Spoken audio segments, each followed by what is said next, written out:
unbelievable.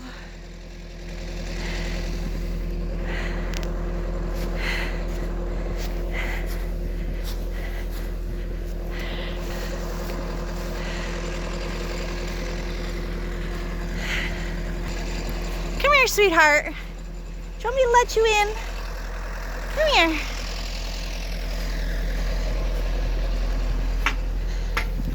You mind your business, big guy.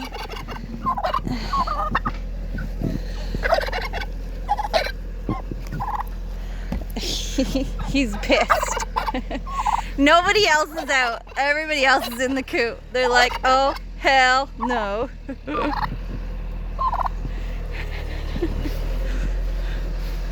you go, honey. You want to go in now?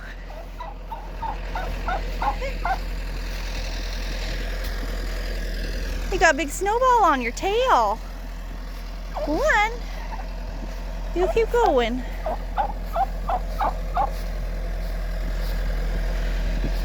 There you go. Now you can go in the coop where it's warm. Okay?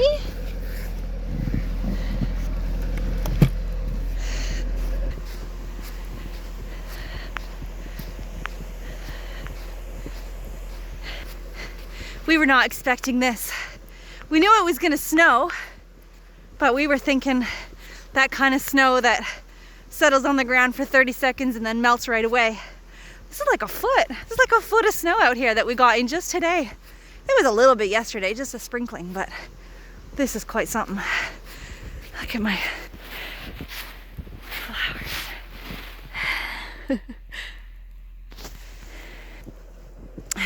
I'm still sick, so I'm not enjoying it as much as I would otherwise. And transitioning to winter chores is a lot of work, especially when you're sick. So I'm struggling, but it's pretty and it's fun. So I can be a trooper about it. So what does it mean when it's winter? So first of all, we had to drag out all the winter clothes, snow pants, snow boots, and of course I live in two different houses. I live at Dawn's house and I live in my house, so I'm never quite sure where anything is. So there was a bit of digging out the winter stuff, taking all the fall stuff and putting it into storage, digging out the drying racks so that when the kids come inside with their wet stuff, they have somewhere to put their wet stuff for it to dry. And of course, because I was sick, I spent 2 days in Dawn's house so he could take care of me. So when we came back to my house today, the stove had gone out, so I spent half the day getting the wood stove going. With chores, freezing temperatures means their fermented feed buckets freeze. So we need to keep their fermented feed buckets in Dawn's house in the winter. So I had to lug all of those inside so that they could defrost. All the water is freeze. So now I have special buckets that I fill up in Dawn's house. It has to be special buckets because they got to be able to fit under the tap in Dawn's house. So I have to find those special buckets so that I can lug water out and defrost all the waterers to refill them. So luckily this is our third winter here, so we have a bit of a routine now. It's really just a matter of remembering how to do it. So yeah, winter. And Dawn has to shovel the laneway. He was not expecting to already. So right now he's getting his tractor going and he's got to take the forks off of it and put the bucket on it so that he can use the tractor to shovel out the laneway. So hooray for winter. Luckily I was slightly more prepared this year. I did better this year than last year. Last year the ducks were in the garden and the rabbits were not in their winter home. They were just in a transient location because I was planning on selling most of them and only keeping a couple. So, and it wasn't just snow that came straight down like this snow. It was snow that blew in. So there was a lot of drifting and it was pretty messy.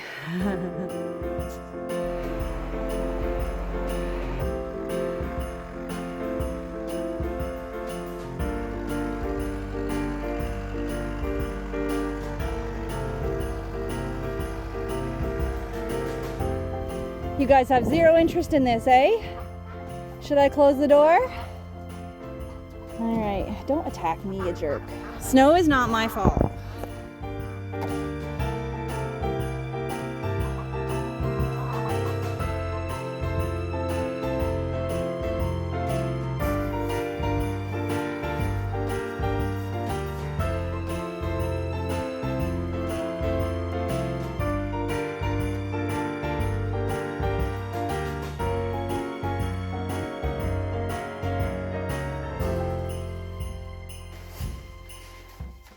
This is the only one to put on the coat.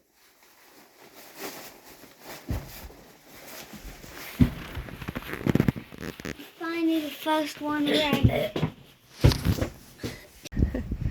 So I gave the meat chickens a blanket because their coop is built for summer. It's not built for winter. So I gave them a blanket and I put them all behind it and I put their water back there. And their water didn't freeze. So that's a good sign. It means that they were warm enough last night. So I'm really happy about that. They didn't know how to get out from behind the blanket though. They've just been back there the whole time. So it's a good thing we came out before we had breakfast. Because they're starving. I'm gonna throw this at them. That's a big snowball you got there, Abby. So the insulation that we did is really making the difference. It's really warm in here, like probably a good 15 degrees warmer in here than it is outside. It's a little crowded. Probably wouldn't be quite as crowded if this guy didn't insist on being puffed up all the time. Oh, sorry. Now he's trying to mate. There's no room in here for that, you guys. There is no room in here for that, honestly. So for the most part, I'm really happy with everybody's living quarters for the winter. This is the one thing that I'm not happy with. These are my 2 roosters who are in solitary confinement. This cage is not warm. There's really no way for them to get out of the elements. There's no way for them to hold on to their body heat. It's sheltered from the wind fairly well. There's another cage in front of them and it's covered in snow, so that's blocking the wind. There's quite a lot of snow on top, keeping the heat in. There's a back wall here. So it could be a lot worse, and we have had rabbits overwinter in this cage perfectly fine. The difference is rabbits use the nesting box. The nesting box is nice and warm and full of straw, and the rabbits keep it nice and cozy. Whereas these guys, not only do they not use the nesting box, they destroyed the nesting box. Because chickens just don't. The hens would sleep inside a nesting box, but the roosters don't. They just sleep on top of it and break it. Now these roosters are not permanent. They're not staying here. We're taking them to the auction and selling them. If it was a permanent situation, I would have already found them a better place to live by now. I just don't know what to do with them, because if I put them in the big coop, if I put them with anybody else, they're going to pick fights, and they're really vicious. They have no self-control, and somebody could die or get seriously injured. So as much as I would have loved to have thrown them in the big coop last night, I knew that there was a good chance that it would just create more problems. So that's just where they're going to stay for now. And I'm just going to feel guilty about it because it's not good enough. It's a movable snowman. Very clever. He doesn't know how to walk. He's just flying from the stuff.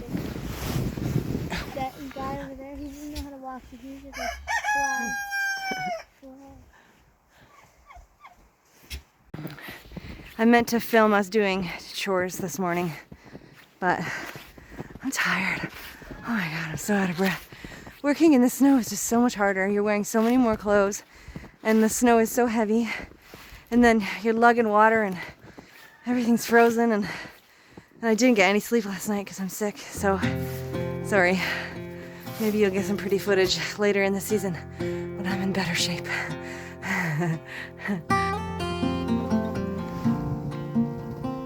How pretty is this, eh? It's from the berries from the Malabar spinach. They're just dumping really pretty purple juice all over the snow.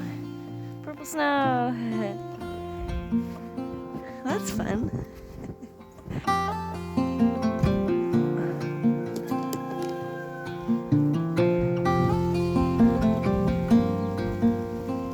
Or they smell like pickles. They smell, I thought they did too.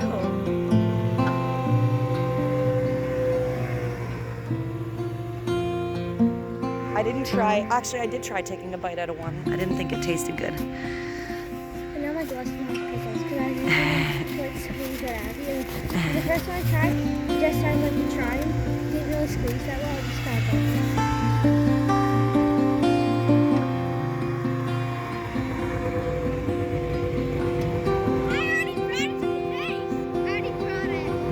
What's going on, honey? What's going on?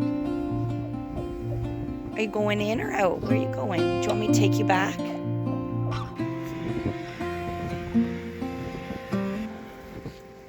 There you go. Oh, you want to go in there? That's next on your tour, is it? All right.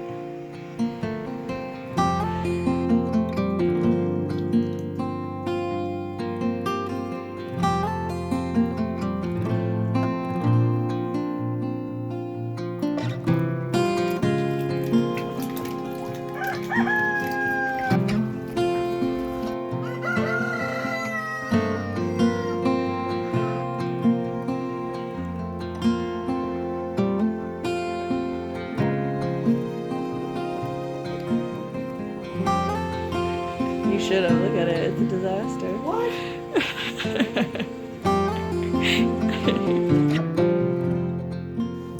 Hi.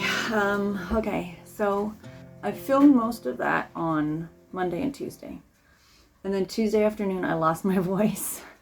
And Wednesday, Thursday, and Friday, I couldn't speak. I was like talking in whispers. It was really bad. So yesterday it came back a little bit, and today I almost sound like myself. My throat still hurts a lot though, and I'm not sleeping well still. So I'm a little bit crankety. It's funny, my anxiety was really good for 2 or 3 weeks prior to getting to the girls getting sick. And I woke up in the mornings feeling rested. What a difference it makes when you start the day off feeling rested. It's so hard to just, I mean, you're tired, so it's hard to get moving. But then also I tend to get this narrative in my head, this little pity party that like, I feel cheated when I didn't get a good night's sleep. I feel cheated. But then my anxiety cleared up for like 2 or 3 weeks. I don't know what it is that's changed. But even when I didn't sleep very well, I still woke up in a good mood. I still got out of bed right away instead of just lying there and spending half an hour talking myself into it. Got up and did my exercises and got doing chores, and like really, life is so much easier when you don't have that extra like lead weight around your neck. And then we got sick. So I'm back to struggling a little bit, but I'm confident that it can't go on much longer. While I was unable to talk, I didn't film anything. The snow all melted. We had 3 days in a row that was, you know, between 10 and 15 degrees, and it rainy. So the snow is now all gone. Although yesterday it was 15 Celsius. Today the temperature has dropped, and it was snowing again this afternoon. So it is that time of year. So I want to have a little chat today about, I can feel my throat already going. Hold on, I made a tea. Let me grab it.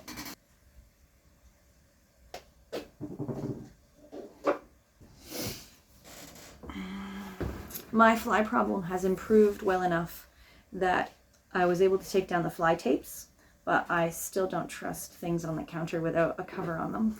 So that tea bag has got a little lid. Okay, I should let this cool. What I want to have my little chat about this week is based on comments from last week, which is exactly what I did last week. So I don't think I'm going to get into the habit of just talking to you, but maybe I will, because that's sort of what I've been enjoying, is the dialogue, the conversation. It's something I really missed when I was in academia. I was constantly having deep, thoughtful, philosophical conversations with people all the time. And then I dropped out of my PhD to run a home daycare. So there really wasn't much for conversation in that scenario. And then now I live kind of in the middle of nowhere, and I don't really see very many people. And a lot of the people I do see are just not as deep philosophical thinkers as I am. So I've been really enjoying connecting with you guys here and having sort of philosophical conversations back and forth. So I'm sure this will be something that I will do regularly on this channel. I think I have found something that I enjoy there. But I won't all the time. Anyways, the comments that I want to I had someone make a comment, one of my regulars make a comment this week that really made me a little salty. And I got to admit, I did not handle it with as much grace and compassion and empathy as I would have liked to. I'm not going to beat myself up about it because I kind of think I was a little bit justified, but I should do better. Just because I'm justified to lose my temper a little bit doesn't mean I should lose my temper a little bit. So I'm going to apologize for that. I should have been a little bit more compassionate is the word I think that I'm looking for. So, but you know, it's exactly what I talked about in last week's video. You know, someone says something and your initial reaction is to get defensive. Like, am I a bad person? Did I say something wrong? And then the next reaction is to get offensive. Like, no, they're the bad person. I'm not a bad person. You're a bad person. And that's your reaction. And you shouldn't react. You should sit on that and wait, because that's just your, you know, your lizard brain talking. I'll explain lizard brain, I'm sure. You let that pass, and then you think rationally about it, and then you respond in a rational way. That's how adults are supposed to behave. So I failed to do that. So this here is me having thought about it and responding to it in a rational way. So I think I'm going to go through the points that I found. I went through the 2 comments that this person made, and I've written down the different points that I think I want to address. So the first one was that the person said that I don't believe in rewards or punishment. That's the part that got me salty, because I had just made a video where I talked for like 20 minutes about my complicated views into rewards and punishment. At no point did I say I don't believe in them. So that I got a little salty over that. But I do, of course, my feelings about them are complicated. Of course they are. I mean, I talked about how there's intrinsic and extrinsic motivations, and rewards and punishment are extrinsic motivation. And I said that intrinsic is preferable because you don't need a witness to ensure that you behave. You'll do it just for your own witness. With punishments and rewards, it means that someone has to be watching. There has to be someone that sees that you're being a good person or that you're being a bad person. And if nobody's watching, then you have no reason to be a good person. That's the problem with extrinsic rewards. Now, some people just don't care about being a good person. They just don't. Some people don't care how their actions affects the people around them. They just don't care. I have more than one person in my life that have zero empathy. They're literally incapable of imagining another person's perspectives. And almost to the point where that person doesn't have object permanence. Like, I ceased to exist when we weren't in the same place. So yeah, that person needs their behavior is entirely based in self-interest. And so for those people, we do need rewards and punishment. It's not ideal, but it is the world that we live in. But for people like me, for people like my children that I am raising, rewards and punishments haven't proved necessary. We will try to be good just for the sake of being good. But then the other thing about rewards and punishments is that they aren't actually super effective. I can't even tell you how many people just do things without thinking that they'll get caught. They just think they won't get caught all the time. There are so many cocky, full of themselves people who think they're going to get away with it. And you know, the thing is, they have a reason to think that they're going to get away with it because they get away with it all the time. And if you always get away with it, then you don't care if there's punishment for it, because it's not going to punish you. You just pay a fine, whatever, and you get on with your life. It's no big deal. So in that way, rewards and punishments aren't really effective. The other thing that really got me salty about this person's comment was that when they said, you don't believe in rewards or punishments, which I've already said that I do, you don't believe in rewards and punishments, what if someone did, and then they described the most horrible thing a person could ever do to my child. Not in detail, but they brought it up, they mentioned it. So of course my brain goes there. That's what it does. And I'm like, was that necessary? When I called them out on it and I said that's not really appropriate, they said that they didn't mean to offend me. I'm not offended. Offended means you have said something insulting to me. That wasn't insulting. It was just unnecessary. I mean, if it was like a rando that just dropped into my channel and made a comment not knowing anything about me, But this is one of my regulars. This is a person who watches every week, and they thought that it was okay to just suddenly make me, in my own comment section, I'm picturing horrible things happening to my child. So that got me my back up a little bit. But then the other thing the person said that completely, it's a straw man. I spent that video talking about what a straw man is and what a steel man is. And this person watched my video and they constructed my argument as a straw man. They said that I didn't believe in rewards and punishment, which I never said. And then they also said that I agree that people will never be good just for the sake of being good. I didn't say that either. I said some people will never be good just for the sake of being good. Not all people. There are a lot of people. I know a lot of people. One of my best friends just got back from Gaza, for crying out loud. So that is a thing that you do for other people. You don't go to a war zone to treat injured people so that you can get rewarded, especially because this person's an atheist. So I don't agree that people will never be good just for the sake of being good. Some people are not capable of having compassion and empathy, and some people are capable. And that's all that it comes down to. And I heard recently there is a strain of American Christianity that is now arguing that empathy is a sin. I hope every single one of you speaks out against this narrative. That's the most horrible thing I've ever heard. What a horrible thing to say. Jesus was such an empathetic person. He was such an empathetic person. Didn't he show up at Lazarus's tomb and cry with the other people there, and he didn't even know Lazarus. That's empathy. That is how Jesus lived his life. So to say that empathy is a sin, I can't even. You're ruining the name of Christianity. Please don't make it worse. Christians already get a hard enough time. Don't make it worse. Now, this commenter, their next point was to define good as God. The definition of good is God. Now, I don't believe in God, so that's not going to be my definition of good. To me, though, I can still use a biblical definition. The closest I can get is the golden rule. Do unto others as they would do unto you, as you would have them do unto you. And the golden rule exists in every single organized religion that's ever existed. So I think that it's really a sort of an underlying core belief that we can all get behind. That's the definition of morality, is treating other people the way you would want to be treated. And so in that case, I do believe that people will be good just for the sake of being good. I do believe that I am good just for the sake of being good. Okay, so the next point that this viewer made was that if that horrible thing were to happen to my child, that I would want justice. So there's 3 words I want to talk about: justice, revenge, and rehabilitation. Justice and revenge are very similar, but basically justice is for the community and revenge is for the wronged individual.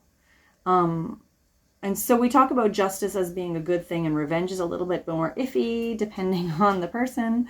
To me, justice isn't justice unless it involves rehabilitation. I don't believe that anybody wants to be bad.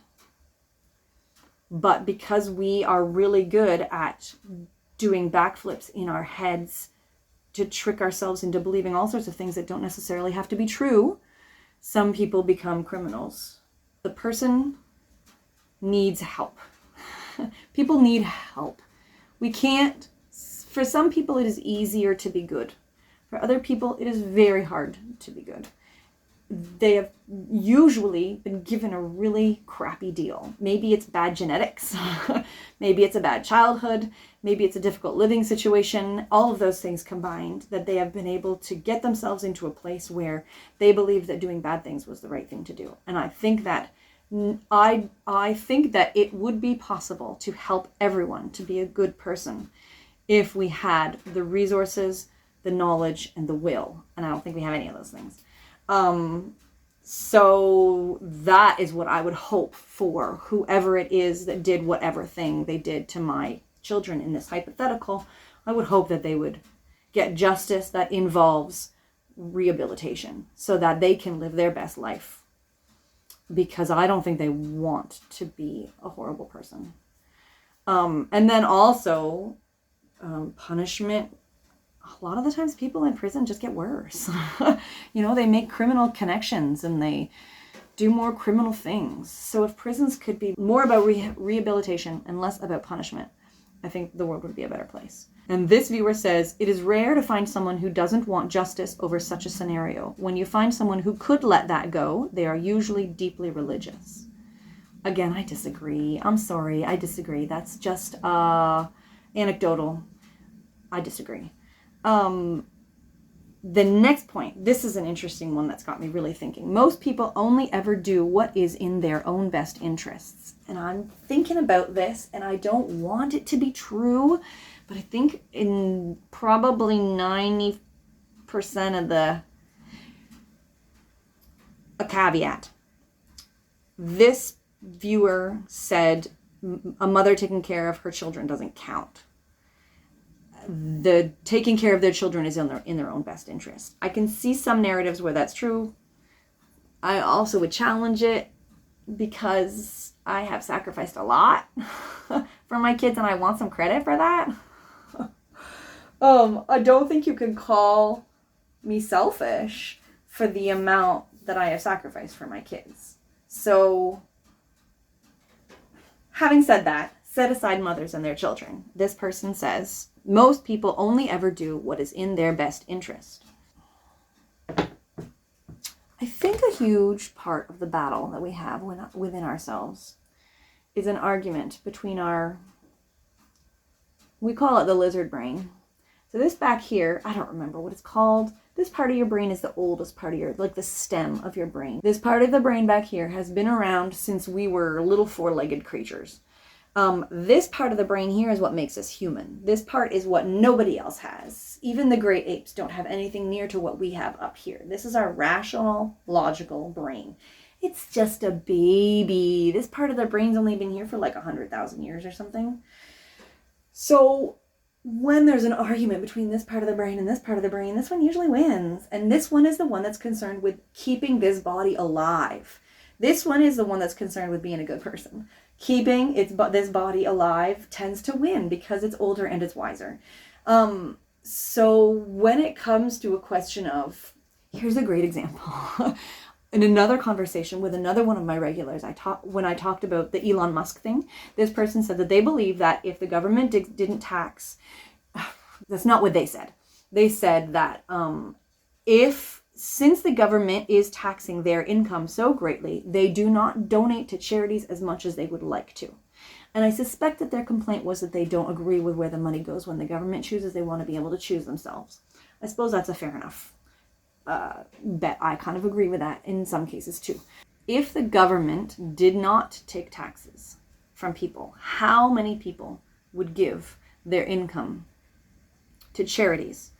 And then I think anybody who did give their money away, they would do that for altruistic reasons because they legitimately want to help that person. The thing is, some of them might only be doing it because they want to get into heaven. And that's not altruism. That's self-interest. If you're only giving money away so that you can get into heaven, that's in your own self-interest, which, by the way, is the same thing as taxes, right? People give taxes because if they don't go, they go to jail. That's in your own self-interest. People aren't doing it out of the kindness of their hearts.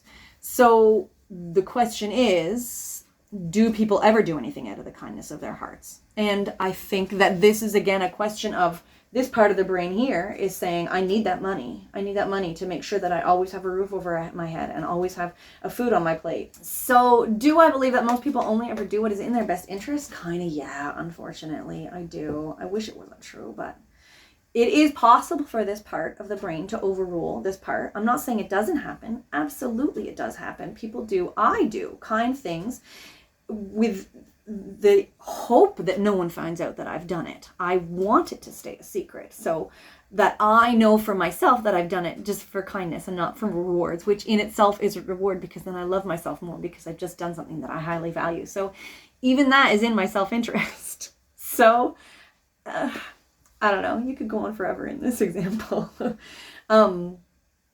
The final thing that this person said, and another thing that I got salty about, but I didn't write a reply. I saved it for here. So I've been able to, get over how how much it bothered me.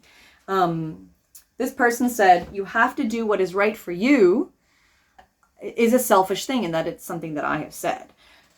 But that's taking that out of context. When I say you have to do what's right for you, I never mean it in the context of be selfish and don't care about how it affects the people around you. I would never say that, and I don't believe that. Every decision I make, I am always thinking about the ripple effects to the people around me and the living creatures around me. I'm always thinking about how is this going to affect the people around me, and I don't want to make their lives worse or harder or cause suffering to anybody else if I can help it as much as possible. So the comment was a little bit not fair, especially from someone who watches me on a regular basis. It's not really fair to say that.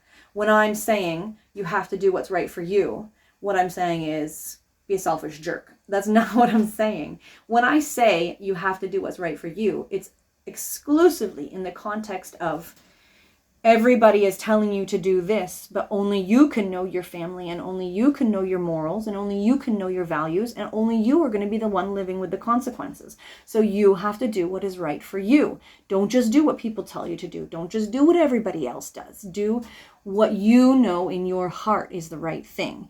And when you do that, make that decision, you're obviously taking into account how it's going to affect everyone around you.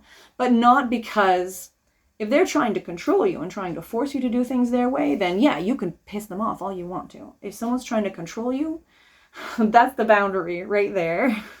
That's where you have to draw a boundary. I think that's it. Oh, it's really windy today. I think that's all I wanted to talk about, and I'm starting to lose my voice again. I can't believe it's been almost a week since I lost my voice. It's really ridiculous. It's just one of those colds that just drags on and on and on. I've always had a terrible immune system. So, okay, that's it for now. Oh, I have an announcement. I've got everything I need to start my podcast. This week I'm going to interview my children. That's my first interview that I'm doing. Whether it goes online or not, I'm not sure. We'll see how it goes. They might just clam up entirely. Abby says she doesn't want me to do it because she doesn't like her voice. My poor sweet darling. I love her voice. It's my favorite thing about her. No, it's not my favorite thing. It's on the list though. It's on the list. Okay, so with launching my podcast, I didn't really feel like the name Beautiful Unschool Life was suitable for my podcast because it's not about unschooling. I'm interviewing people and getting to know them. It's about the human condition. It's a practice in empathy and compassion is what my podcast is going to be. So I decided I'm going to call my podcast This Beautiful Life. And I'm going to change the name of all of my social media to This Beautiful Life.